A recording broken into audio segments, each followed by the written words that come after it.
Hello, welcome everybody. Thank you for coming into the room for the next session in today's TTG Digital Destinations Festival, when we are going to be looking at some trends in the luxury market.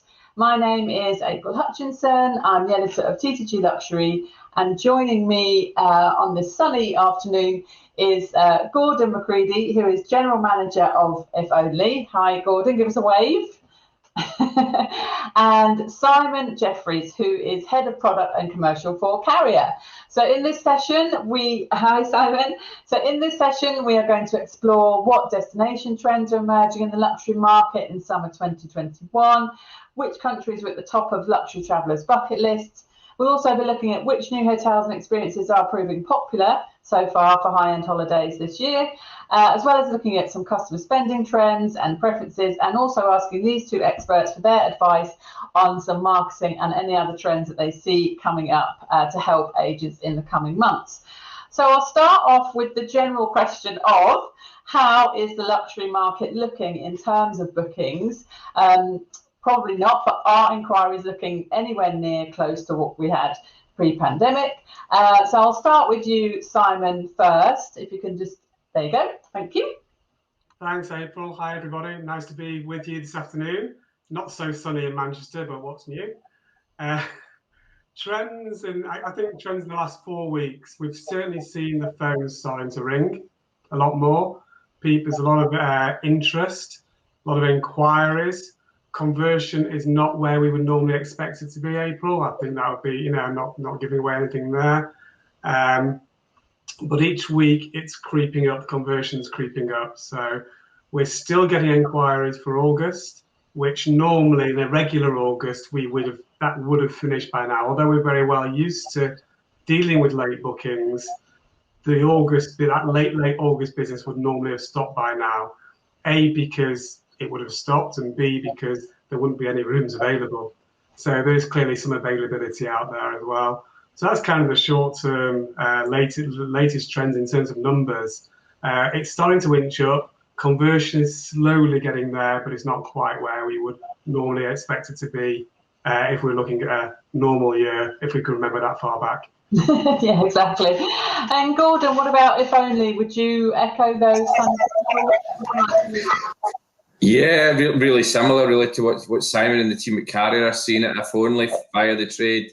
Demand is starting to creep up, particularly for Dubai over the last few weeks. Obviously, it was added to the amber list, but we are struggling to get, our agents are struggling to get the commitment out of clients, particularly for departures over the next 4 to 6 weeks. We have definitely seen the booking window contract for 2021 departures, with people really booking 2 or 3 weeks in advance, again, trying to hedge their bets around the infamous traffic light system and what things will look like in a few weeks' time. So they are booking very late, which isn't normal in our space. There tends to be quite a lot of stuff booked well in advance, but we are definitely seeing for 21, customers are booking. As I say, Dubai's picking up. Caribbean's been pretty strong throughout this year so far, because that's stayed open for sort of longer periods, and some of the quarantine restrictions in some destinations aren't quite as rigorous as others. And then we are starting to see a bit of demand for Mauritius, particularly from sort of mid-October onwards, when their sort of phase 2 of reopening Mauritius starts. But again, a lot of tire kicking at the moment, which, like Simon's team, is impacting conversion. So customers are out there, they are inquiring, they want to see if availability is there, they want to see what the price point is like. And then when we are following that up with our agent partners, it's, customers are thinking about it, they're in the mix, they're adamant they want to get away. They've maybe had a staycation here, and this is them looking to get away somewhere overseas. So yeah, we are confident that Q4 will be the strongest of the year. Wouldn't really be hard, to be fair, but we are more confident that we will get more people away to a broader range of destinations. As I say, at the moment, particularly in our space, when we only sell long haul, we have been quite limited because the traffic light system hasn't really addressed long haul. It's sort of dipped in and out of Europe, and then we've had the odd long-haul destination added and then taken away, with Mexico changing in the last update to red and things like that. So it's been quite tough. Yeah, that Mexico one was quite a shock to a lot of people, I'm sure.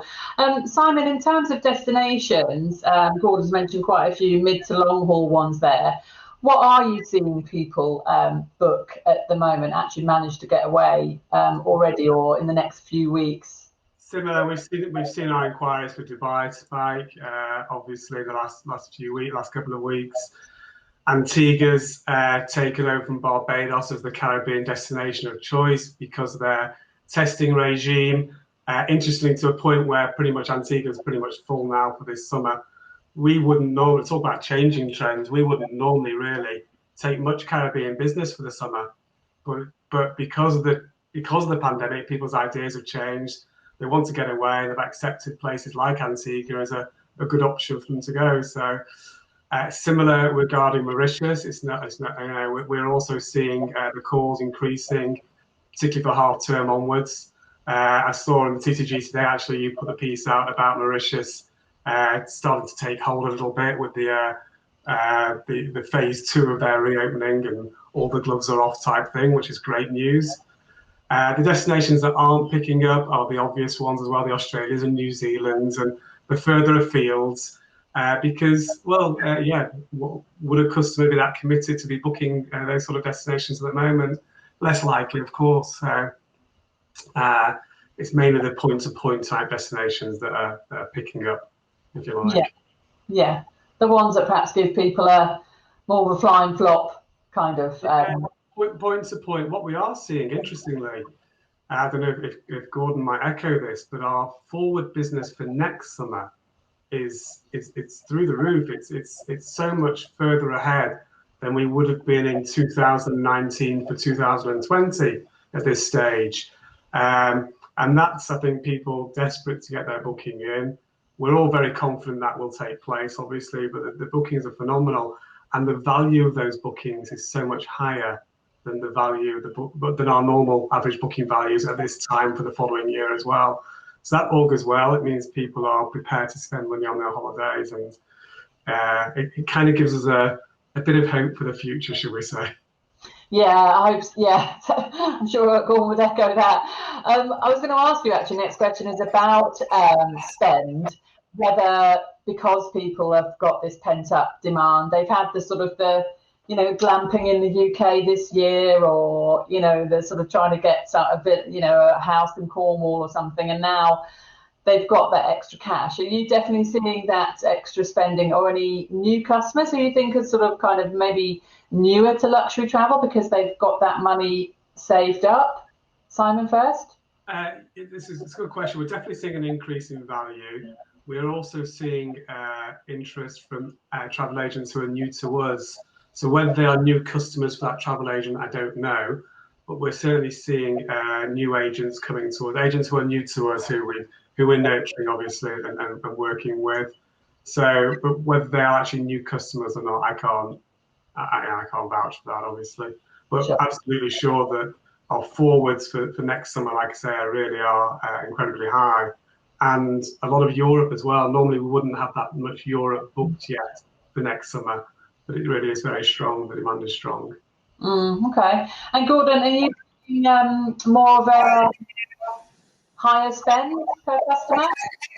Yeah, definitely. Again, just to echo what Simon's saying, forwards for 2022, even 23, and we're even starting to take books for 24, which is quite frightening to think of. But obviously, consumer confidence is that much stronger, that further out, that we can't still be in this situation, particularly when now there's over 70% of us double jabbed, etc. But yeah, certainly for this year, we're seeing an increase in average spend of about 40% versus 2019. When we drill into that, it tends to be average length of stays increased by about 25% overall. Customers do tend to be staying that a little bit longer and looking at maybe, again, not quite the bucket list idea, but they are looking for that maybe slightly higher standard of property, maybe rather than going for a mainstay room in the main building, they're looking for a water bungalow or something with a little bit more privacy and a little bit more space where infamous social distancing is easier and that type of thing. So we are definitely seeing customers sort of trade up and go for a bit longer and stay in somewhere a little bit nicer. And again, I think just having 18 months of sort of been like us cooked up in your spare bedroom or dining room or wherever you've been, customers are looking to get away and really start to embrace the holiday experience and enjoy it. And any of the sort of surveys we've done with our agents, there is definitely unprecedented pent-up demand, but it's just that missing piece of the jigsaw around the restrictions changing and how that might impact them that's holding them back from making that commitment this year. But I think hopefully if the next update from government in the next few weeks is positive and we don't see any step backwards again and a few more destinations been added, then I think that momentum will grow. As I say, there's a lot of tire kicking going on at the moment, but I think customers are just looking for that little bit of extra comfort that, particularly when you're going to the other side of the world, you don't want them to find out like we had in Mexico. We literally had people disembarking the aircraft, turning on their phones and finding out that it was now red, and we had to get them back within 48 hours. So I think customers are just looking for that if I can get there, I want to know, have my 7 or 14 nights, whatever it is, and get back without the fear of hotel quarantine, etc. So, but it's definitely on the increase, and for 2022, that's even more. Again, we're seeing the average length of stay stretch out a lot more than it has been sort of previously, sort of pre-pandemic levels.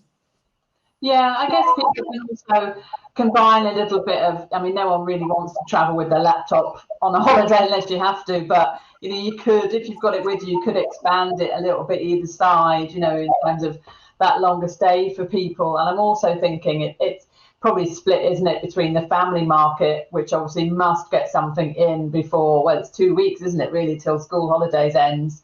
Or you're focusing on the, you know, people without children who then obviously have a longer spread of time that they can pick. So I guess it's kind of, well, it always has been split that way, but I suppose even more this year, isn't it, between the family market and non-family market, I guess. Simon? I've been unmuted. Great. I didn't have to think about that. Yes, absolutely. The family market is a lot more restricted. I think that's the point, isn't it, in terms of their timings. The kids aren't allowed to be late back at school. They don't want to be going through this thing where the whole class has to go into isolation. They want to get them back early September. So that's for sure.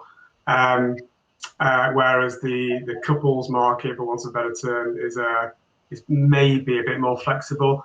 But that's a bit of a generalisation as well, isn't it? Because it just depends on personal circumstances. If people in professions where it's demanded that they're in a place of work, then, you know, they don't really have that flexibility. If they work for themselves, clearly there's a bit of flexibility they have there. That's for sure. Yeah, sure. Okay. And Gordon, you mentioned there that some people were looking for the larger spaces and upgrading to different categories of accommodation. Have you seen anything else that people are looking for, luxury clients looking for from their hotel stays? Any other questions that are being asked that you're feeding agents the right information for when it comes to accommodation? Yeah, again, just to pick up what Simon mentioned, for Antigua, we expanded quite significantly our villa offering across Antigua and Barbados earlier in the year, and that proved extremely popular. Again, just for clients looking for that little bit of extra space. We are seeing an increase in sort of those multi-generational trips. The people taking away, mum, dad, the kids, and all want to go, but want to go on their own terms. So we are seeing that villa piece definitely increase. We are also getting asked more around the sustainability. That seems to be something that's sort of come out of the pandemic. Customers more aware of where they go and where they stay and what that property's stance is on sort of sustainability, etc., and are looking at more of this. And also, again, just a sort of trend away from the sort of larger mainstream resorts and people looking for that little bit more space. We're seeing places like Anguilla and places like that are a little bit more remote. They're not as commercial as people looking for, as I say, that sort of path slightly less travelled, so that they can enjoy their holiday in sort of smaller, less populated areas. So again, we're seeing that demand for that type of holiday increase quite dramatically. Yeah, which is a really positive thing, and to think that we're touching into places that, everybody needs tourism at the moment, but places that have been a bit overlooked in the past, rather than all rushing to one popular place and overspilling into that destination. What about, Simon, the in-destination experiences that people are going for? As I said earlier, is it a bit more fly and flop, or do you think people are seeking out experiences around and about? I spoke to one hotelier recently, and he said his level of guests who are dining in the resort are far higher than they would ever be previously. So do you think people are going out and about looking for that kind of thing? I think it's quite natural that people are just staying where they are and just, they kind of have reduced their levels of maybe outgoingness, for want of a better term. They're just pleased to have got away, and they don't want to do anything to compromise that. I think that's a short-term result of the pandemic. I think long-term, there's absolutely no doubt that the elevated itinerary is the one that people are going to be attracted to most. With the extras in resort, it's not just about that hardware of the fine hotel anymore. It's got to be a lot more than that. It's about who you meet, what you do, and what you see, and what you learn while you're away, which is something we're certainly focusing on as a business going forward. So I think short term, you're right. I think people are staying in resort and they're just happy to be away.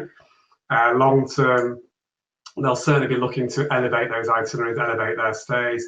I think one thing we are noticing, I think Gordon mentioned it, and you mentioned it off air just before, is that the shape or the makeup of visitors in these resorts has changed this summer.